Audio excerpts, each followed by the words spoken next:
The Nutcracker, illustrated by Valeria Docampo, published by Little Simon.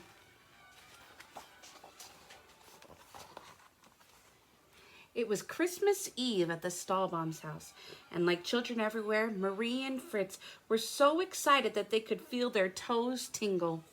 Their parents were decorating the Christmas tree before the big holiday party, and Marie and Fritz were not allowed into the great room until it was done. They jostled each other to sneak a peek at the glittering tree through the keyhole. At last the guests arrived and the doors were thrown open. "Let the party begin," everyone cried as they joyfully filled the festive room. The children danced and played, and everyone was merry until the lights flickered and the room grew dark. A mysterious man with a young boy entered from the shadows. The man was dressed all in black with a huge fluttering cape. The children scurried to hide behind their parents just as he paused and flung back his cape over his shoulder. There was nothing to fear. It was just Herr Drosselmeyer, Marie's beloved godfather. Marie flew into his arms for a hug and shyly met his young nephew. Herr Drosselmeyer was a toy inventor, and a visit from him was always full of surprises. The curious children, their eyes full of wonder, gathered around 3 huge boxes he had brought with him. Suddenly, the boxes sprang open, and out leaped one doll, then another, and then another, all life-sized. The dolls danced for the delighted crowd. As the celebration continued, Herr Drosselmeyer beckoned to Marie. He had a special gift for her, a nutcracker. The Nutcracker was dressed as a handsome soldier with a white beard. Herr Drosselmeyer showed Marie how the Nutcracker could open and snap his mouth to crack nuts for everyone. Crack! Crack! Marie was enjoying cracking nuts and passing them out to the children when suddenly jealous Fritz swooped in and snatched the Nutcracker from her. He swung it around the room and smashed it down onto the floor with a loud bang. Marie burst into tears. Her beloved Nutcracker was broken. But Herr Drosselmeyer knew just how to fix the Nutcracker. He tied a scarf around the Nutcracker's head like a bandage and handed him back to Marie, who cradled him in her arms. Then Herr Drosselmeyer's nephew gave Marie a tiny bed that was the perfect size for a Nutcracker, and Marie nestled him in to rest. The party was coming to a close, and everyone joined in for one last grand dance.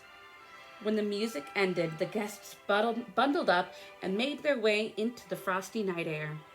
Marie waved goodbye to her dear godfather and his handsome nephew. It had been a long evening, and it was time for bed. During the night, Marie awoke, remembering that the Nutcracker was alone downstairs in his bed. She ran down to scoop him up. With the Nutcracker safely in her arms, she curled up on the sofa and drifted back to sleep in the soft glow of the Christmas tree. She hadn't been asleep for long when Herr Drosselmeyer slid back into the house to properly mend the Nutcracker. He gently slid him out of Marie's arms, repaired him under the light of the moon, and disappeared into the darkness. But then strange things began to happen. At the stroke of midnight, Marie was pulled from her sleep by the clock chimes. She rubbed her eyes in surprise. Great big mice appeared from the shadows and began to scurry across the room. With a rumble and a shake, the tree began to grow before her eyes. The lights were flashing brightly as it rose higher and higher. Marie had never seen anything so big. Then Fritz's toy soldiers sprang to life. They marched in to battle the mice. The mice were led by the fierce and terrible Mouse King, who wore a shiny crown on his head. Then the Nutcracker himself came to life, growing until he was the size of Marie.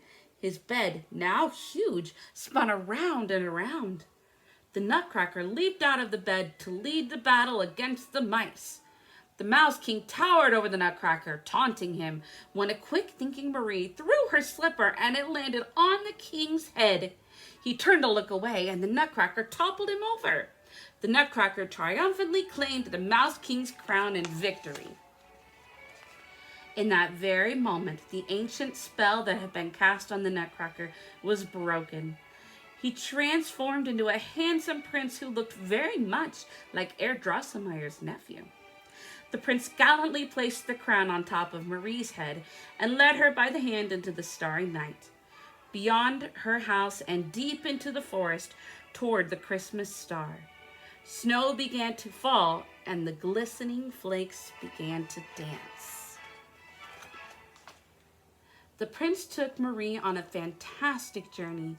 They boarded a cozy walnut boat and sailed into the night, soon landing in an enchanted kingdom called the Land of Sweets. The Land of Sweets was a magical place filled with candy dripping in icing and magnificent, delicious colors as far as the eye could see. News of their arrival traveled fast, and Marie and the prince were greeted by the sugar plum fairy who reigned over the land. She welcomed them with a curtsy, and with a wave of her sparkly wand, a host of delights from her kingdom appeared before them. The prince told the story of their great battle with the Mouse King. "Oh, you are both very brave," the sugar plum fairy said. Then she invited them to celebrate by settling in two magnificent candy thrones with big bowls of chocolate, cake, and ice cream set before them. The sugar plum fairy summoned everyone in the Land of Sweets to dance for the prince and Marie in honor of their victory. First, there was a delightful dance of spicy Spanish hot chocolate, heralded by the call of trumpets and snapping fingers. Next came the mysterious Arabian coffee dance that ended with the tinkling of tiny cymbals, giving way to the explosive leaps and turns of Chinese tea. The jumping candy canes emerged next, leaping high into the air and dancing through hoops. What could come after candy canes? Marzipan shepherdess stepped out, tiptoeing delicately while playing their flutes. The biggest surprise of all was the gigantic Mother Ginger who swaggered before them.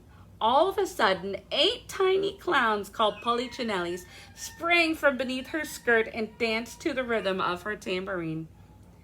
As Mother Ginger scooted her children off, a garden of flowers appeared.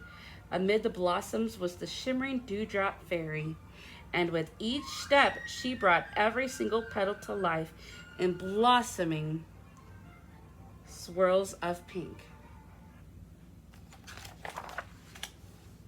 Finally, the regal sugar plum fairy returned with her noble cavalier. They floated gracefully about, and then she spun faster and faster before leaping into his arms. It was all so deliciously marvelous. With another wave of her wand, the sugar plum fairy summoned her whole kingdom for a joyous farewell celebration. As much as they wanted to stay, it was time for Marie and the prince to leave the Land of Sweets and return to their families. As the lovely, soft snow continued to fall, they climbed into a beautiful sleigh pulled by magical reindeer. Marie and the prince turned to wave goodbye to their new friends as they rose higher and higher into the sky, away from their sweet celebration and into the starry night. The end.